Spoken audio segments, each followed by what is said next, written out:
Hello friends, welcome back to cinema secrets. இன்னைக்கு இந்த வீடியோவில் ரொம்ப இன்ட்ரெஸ்டிங்கான ஒரு விஷயத்தை பற்றி பேச போகிறேன் நண்பர்களே. கொஞ்ச நாளைக்கு முன்னாடி தான் நம்ம சேனலில் நான் போட்டிருந்தேன், இந்த பெரிய பெரிய நடிகர்களோட பசங்கள்லாம் வாரிசு நடிகர்களா இப்போ தமிழ் சினிமாவில் நிறைய புது புது படங்கள் நடிக்க போகிறாங்க. எல்லாமே பெரிய பட்ஜெட் படம், வேற லெவலில் கலக்க போகிறாங்கப்பா அப்படின்ற மாதிரி சொல்லியிருந்தேன்.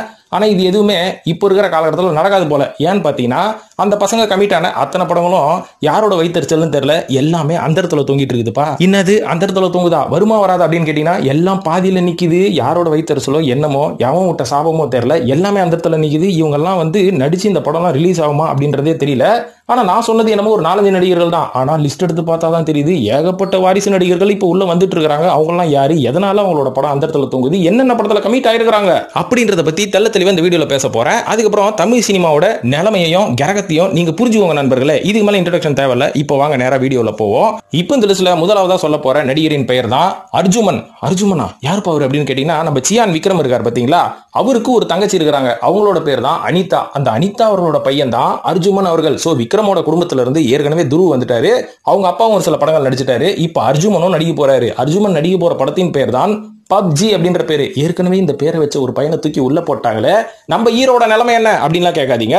ஏன்னா இந்த பப்ஜிக்கு ஒரு பெரிய விரிவாக்கம் இருக்குது. என்ன தெரியுங்களா, பொல்லாத உலகில் பயங்கரமான கேமா. அப்பனா இது ஒரு சரியான கேம் சம்பந்தப்பட்ட ஒரு படமா இருக்க போது. ஒரு இன்ட்ரெஸ்டிங்கான படம், ஒரு ஆக்ஷன் த்ரில்லர்னு வச்சுக்கோங்க. சோ இந்த அம்சங்களையும் தாண்டி இந்த படத்துல வேற என்ன இருக்கு அப்படின்னு பாத்தீங்கன்னா, ஐஸ்வர்யா தத்தா இருக்காங்க. ஏன்னா அவங்க தான் ஹீரோயினா. GDE ப்ரொடக்ஷன் இந்த படத்தை தயாரிக்கிறாங்க. அது மட்டும் இல்லாம இந்த படத்தின் இயக்குனர் விஜய் ஸ்ரீ அவர்கள். யாருப்பா அந்த விஜய் ஸ்ரீ அப்படின்னு கேட்டீங்கன்னா, டசன் கணக்கில் படம் பண்ணிருக்காரு. ஆனா இன்னி வரைக்கும் இவர் யாருன்னு தெரியல. என்னென்ன படங்கள் பாத்தீங்கன்னா, ஏற்கனவே தாதா 87 அப்படின்ற ஒரு படம் பண்ணிருக்காரு. இப்போ நம்ம மைக் மோகன் அவர்களை வச்சு ஹரா அப்படின்ற ஒரு படம் பண்ணிருக்காரு. பவுடர்ன்ற ஒரு படம் பண்ணிருக்காரு. அதையும் தாண்டி பப்ஜி படத்தையும் அவர் தான் இயக்கி கொண்டிருக்கிறார். ஃபர்ஸ்ட் ஷெட்யூல் ஏற்கனவே ஓவர். அப்படியா, அப்ப படம் கண்டிப்பா வந்துருமேன்னு கேட்டீங்கன்னா, ரெண்டாவது ஷெட்யூல் தான் கோவால தொங்கிட்டு இருக்குதான். அது எப்போ முடியும்னு தெரியல.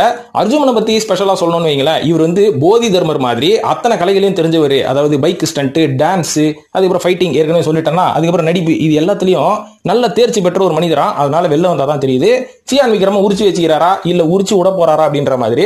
ஆனால் இந்த படம் என்ன ஒரு பெரிய நடிகரோட ஒரு வாரிசாக இருந்தாலும் பாதியிலே நின்னுக்குதுப்பா. இரண்டாவதா சொல்ல போறது விஜய் சேதுபதி அவர்களின் மகனான ரொம்ப பெரிய வாய். அவரு வாயை திறந்தாருன்னு வைங்களேன், மூடவே முடியாது. சர்ச்சையெல்லாம் வாங்கி உள்ள போட்டு தான் மூடுவாரு. அவரின் பெயர் தான் சூர்யா அவர்கள். சூர்யா விஜய் சேதுபதி. பாருங்க போஸ்டர்ல பாருங்க, என் பேரை தவிர எங்க அப்பா பேரு சேதுபதினு இருக்கான்னு பாருங்க அப்படின்னு பார்த்தா உத்து பார்த்தா தெரியுது சூர்யா சேதுபதினு.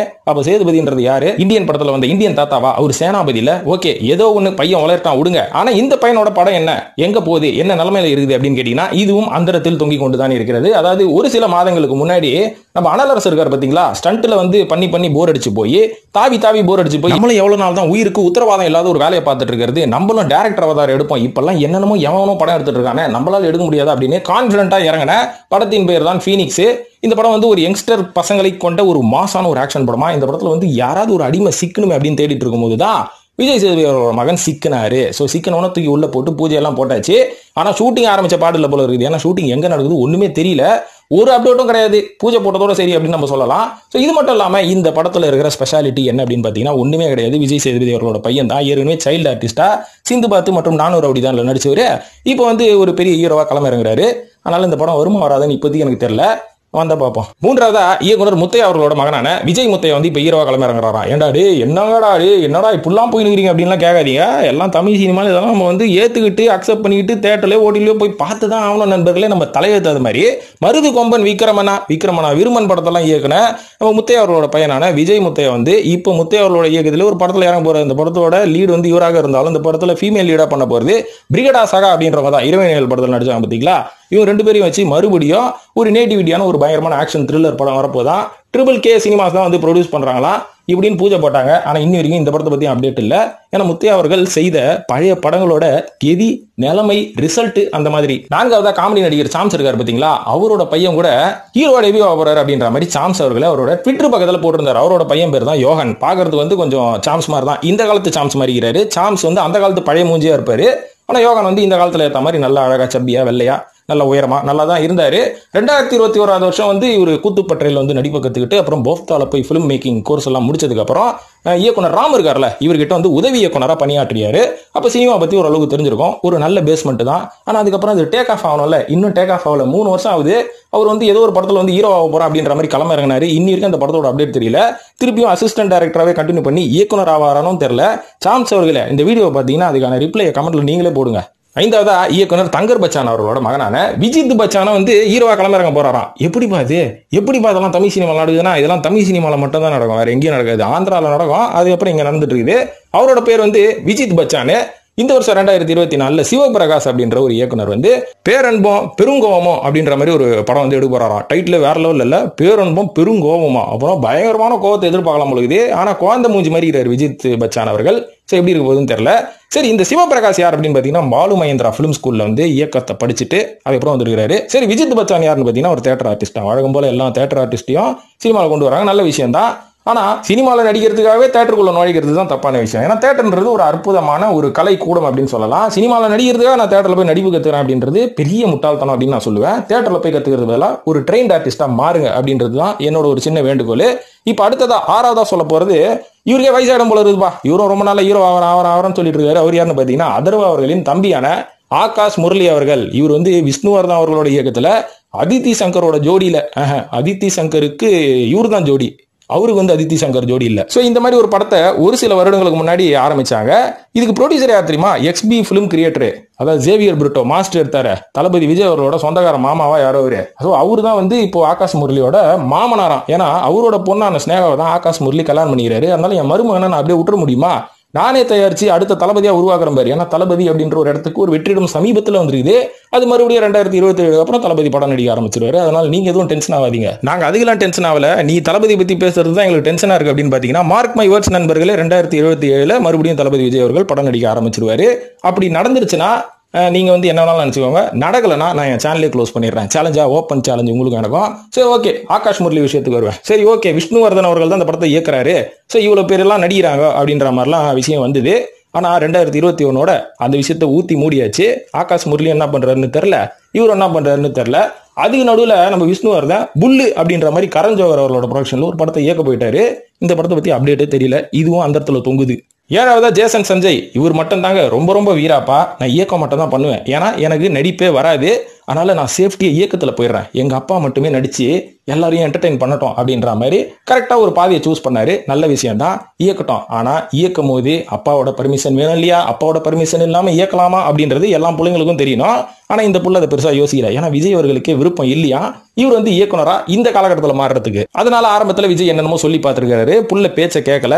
நான் போய் நேரா போய் எங்க தாத்தாவோட ஹெல்ப்போட லைக்கால போய் ஒரு கதையை சொல்லி ஓகே பண்றேன் அப்படின்ட்டு இருக்காரு. லைக்கா தான் யார் வந்தாலும், எவ்வளவு பெரிய செலிபிரிட்டி பசங்க வந்தாலும் வாரி அணைச்சிக்கிட்டு ஒரு பெரிய பணத்தை வந்து இன்வெஸ்ட் பண்ணி அதுக்கப்புறம் அந்த பையனை வந்து எப்படி இருந்தாலும் கரை சேர்த்துருவாங்கல்ல அப்பா அம்மா. நம்ம காசு போடுறத மட்டும் பார்ப்போம், அப்பா அம்மா கரை சேர்த்துருவாங்க அப்படின்ற ஒரு ஐடியால காசை போட்டு ஜேசன் சஞ்சயை ஒரு ஆபீஸையும் போட்டு உட்கார வச்சிருக்காரு. லைக்கா சுபாஸ்கரன் அப்படின்னு சொல்லலாம். ஆரம்பத்தில் இந்த படம் நல்லா தான் டேக் ஆஃப் ஆச்சு. அதுக்கப்புறம் துருவ் விக்ரம் வந்து இந்த படத்தில் ஹீரோவா நடிக்க போறாரு. அதித்தி சங்கர் வந்து நடிக்க போறாங்க. ஏஆர் ரஹ்மானோட பையன் ஏஆர் ரமீன் மியூசிக் போட போறாரு அப்படின்ற மாதிரி பெரிய அனௌன்ஸ்மெண்ட் வந்து பெரிய லெவலில் ஆடிஷன்லாம் இங்கே சென்னையில் பண்ணாங்க. அதுக்கப்புறம் என்ன ஆச்சுன்னு பார்த்தீங்கன்னா, துருவ் விக்ரம் நடிக்க மறுத்து விட்டார் சில காரணத்துக்காக. அதுக்கப்புறம் இதே கதை எஸ்கே சிவகார்த்திகேயன் கிட்ட போச்சு. அவர் என்னைக்கு நல்ல கதையை அக்செப்ட் பண்ணிக்கிறாரு. எந்தெந்த கதைகள்லாம் இளைஞர்களை வந்து சீரழியுதோ அந்த மாதிரி கதையை தான் சூஸ் பண்ணி நடிப்பாரு. அதனால இந்த கதை எனக்கு ராவா இருக்குது, அதனால என்னோட ஆடியன்ஸுக்கு செட் ஆகாது, அதனால இந்த கதையில் நடிக்க மாட்டேன்னு எஸ்கே சொன்னாராம். இதுதான் ஒரு காரணமானு கேட்டா இல்ல, விஜய் அவர்களுக்கே வந்து அவங்க பையன் வந்து இயக்குனர் ஆகிறதுக்கு விருப்பம் இல்ல. நம்ம வேற ஜேசன் சஞ்சயை சப்போர்ட் பண்ண போய் விஜயோட கோவத்துக்கு உள்ளாகணுமா அப்படின்ற மாதிரி சிவகார்த்திகேயன் யோசிச்சுட்டாரு அப்படின்ற மாதிரி ஒரு சில தரப்பு மக்கள் சொல்லிட்டு இருக்காங்க. சோ ஆக மொத்தத்தில் ஜேசன் சஞ்சய் அவர்கள் ஆரம்பித்த படமும் அந்தரத்தில் தொங்கிக் கொண்டிருக்கிறது. அதுவும் எப்போ முடிவுக்கு வரும் நம்மளுக்கே தெரியல. முடிவுக்கு வருமா இல்ல முடிச்சு விட்டுருவாங்களான்னு தெரியல. 10வதா இயக்குனர் சங்கர் அவர்களோட மகனான அர்ஜித் சங்கர் அவர்கள். அர்ஜித் சங்கர் அவர்களும் இப்போ ஹீரோ ஆக போறாருங்க. என்னங்க சொல்றீங்க? ஏற்கனவே அதித்தி சங்கர் வந்து ஹீரோயின் ஆயிட்டாங்க, இப்போ இவரு வேற அப்படின்னு கேட்டீங்கன்னா, ஆமா பாஸ். இப்போ சங்கர் அவர்கள் வந்து ராம் சரண் அவர்களோட படத்துல ரொம்ப பிஸி ஆகி இப்பதான் ஒரு வழியா முடிச்சு விட்டுருக்காரு. இந்தியன் 2 வேற வரப்போதான்ப்பா, பாருங்கப்பா, நல்ல விஷயம் வரப்போதான். அதித்தி சங்கரும் ஏகப்பட்ட படத்துல வந்து இப்ப கமிட் ஆயிட்டு இருக்காங்க, அப்பா சொல் பேச்சு கேட்காம. இதையும் தாண்டி அர்ஜித் சங்கர் வந்து பாலாஜி சக்திவேல் அவர்களோட இயக்கத்துல இப்போ ஒரு படம் நடிக்க போறாராம். இவர் வந்து பேசிக்கலி ஒரு நல்ல ட்ரெயின்ட் ஆக்டர் மற்றும் பிலிம் மேக்கிங்லாம் கத்துக்கிறாரு. ஒரு யூனிக்கான ரோல்ல வந்து பாலாஜி சக்திவேல் அவர்கள் வந்து காதல் படத்துல எப்படி பரத்தை வந்து இன்ட்ரோடியூஸ் பண்ணாரோ அது மாதிரி ஒரு இன்ட்ரோடியூஸ் பண்ண போறாங்கன்னு சொல்லியிருக்காங்க. ஆனா அபிஷியல் கன்ஃபர்மேஷன் இன்னும் எதுவும் வரல. ஆனா இந்த பிளான் ஓடிக்கிட்டே இருக்கு. சீக்கிரமா அபிஷியல் கன்ஃபர்மேஷன் வரும். அது வரைக்கும் இந்த படமும் அந்த இடத்துல தான் தொங்கிட்டு இருக்குது. இப்போ 9வதா சொல்ல போறது NS ராகேஷ் அவர்களோட இயக்கத்துல தடை உடை அப்படின்ற ஒரு படம் வருதுங்க. இந்த படத்தோட ஹீரோ யார் அப்படின்னு பாத்தீங்கன்னா பாபி சிமா அவர்கள் தான். அது மட்டும் இல்லாம இந்த படத்தோட தயாரிப்பாளரே பாபி சிமா அவர்கள் தான். இதுல ஒரு ஸ்பெஷாலிட்டி என்ன தெரியுமா? நம்ம பழம்பெரும் ஒரு காமெடி கிங்கான செந்தில் அவர்களோட மகன் மணிகண்ட பிரபு மறுபடியும் ஒரு என்ட்ரி தமிழ் சினிமால கொடுக்க போறாரு. ஏற்கனவே மணிகண்ட பிரபு தமிழ் சினிமால ஹீரோவா அறிமுகமாகி அந்த படம் வந்து குப்பையில போடுறதோட கேவலமான ஒரு படமா அமைஞ்சது. அதுக்கப்புறம் இதெல்லாம் வேணாம்ப்பா, நம்மளுக்கு சினிமாவே செட் ஆகாதுன்னு சொல்லி டென்டிஸ்ட் ஆகி ஹாஸ்பிட்டல்லாம் வச்சு கிளினிக்லாம் வச்சு பெரிய லெவல்ல போயிட்டாரு மனுஷன். அதுக்கப்புறம் எதனால மறுபடியும் வந்து ஒரு ரீஎன்ட்ரி கொடுக்குறாரு அப்படின்ற மாதிரி தெரியல. ஏன்னா பினான்சியலா ரொம்ப ஸ்டேபிளா இருப்பாரு போல இருக்குது. இப்ப செந்தில் கூட இந்த தடை உடை படத்துல செந்தில் அவர்களும் நடிக்கிறாரு, நம்ம செந்தில் மகனான மணிகண்ட பிரபு அவர்களும் நடிக்கிறாரு. ஸோ இந்த படமும் பார்த்தீங்கன்னா 2022 வருஷம் பூஜை எல்லாம் போட்டாங்கப்பா மே மாசம். இன்னி வரைக்கும் செல்படுத்துது என்னன்னு தெரியல. பாபி சீமா பாவம் அதுக்கு நடுவில் வீடு கட்டுற பிரச்சனையில மாட்டிக்கின்னு இருக்கிற காசெல்லாம் இழந்துட்டாரு. அதனால இந்த படத்தை முடிப்பாரா முடிய மாட்டாரா அப்படின்னு நம்மளுக்கு தெரியல. முடிச்சாதான் வந்து நம்ம மணிகண்ட பிரபு அவர்களுக்கு செகண்ட் இன்னிங்ஸ் ஸ்டார்ட் ஆகும், இல்லைன்னா மறுபடியும் போய் பல்லு புடுங்குற வேலை தான் பார்க்கணும். ஸோ நண்பர்களே, இப்போ ஒரு சில நடிகர்கள் அப்படின்னு சொல்றதுக்கு பதிலாக இந்த நடிகர்களோட வாரிசுகள்லாம் என்னதான் வந்து ஒரு மாசான என்ட்ரி கொடுத்து பூஜையெல்லாம் போட்டு படத்தை ஆரம்பிச்சாலுமே இவங்களோட படம்லாம் அந்த இடத்துல தொங்கிட்டு தான் இருக்குது. இதெல்லாம் வந்து உருப்படியா வரத்துக்குள்ள போதும் போதும் ஆயிடும். ஸோ இதுல இருந்து நான் என்ன சொல்ல வரேன் அப்படின்னு பார்த்தீங்கன்னா, நம்ம எல்லாம் வந்து இன்னி இருக்கிற காசுல வாழைத்தோப்பை வித்த காசுல அதுக்கப்புறம் புளிய மரம் தோப்பை வித்த காசுலலாம் வந்து படத்தை போட்டு எடுத்து வெளில வந்து நானும் ஆவரம் பாடுற ஒரு தயாரிப்பாளர், நானும் ஆவரம் பாடுற ஒரு இயக்குனர் அப்படின்ற மாதிரி வரீங்க. ஆனா இந்த மாதிரி வாரிசு நடிகர்கள் கை ஃபுல்லா காசு வச்சிருந்தோம், நல்ல இன்ஃபுளுன்ஸா இருந்தா கூட இவங்க படம்லாம் பாதியிலே நிக்குது. ஸோ அதனால சினிமால எதுவும் நிரந்தரம் இல்லை. நான் நெகட்டிவா பேசுறேன்னு நினைக்காதீங்க. எதுவாக இருந்தாலும் பிளானிங் ரொம்ப ரொம்ப முக்கியம், நேரம் அதோட முக்கியம் சினிமால அப்படின்னு சொல்லிட்டு இந்த வீடியோ முடிச்சுக்கிறேன் நண்பர்களே. நன்றி.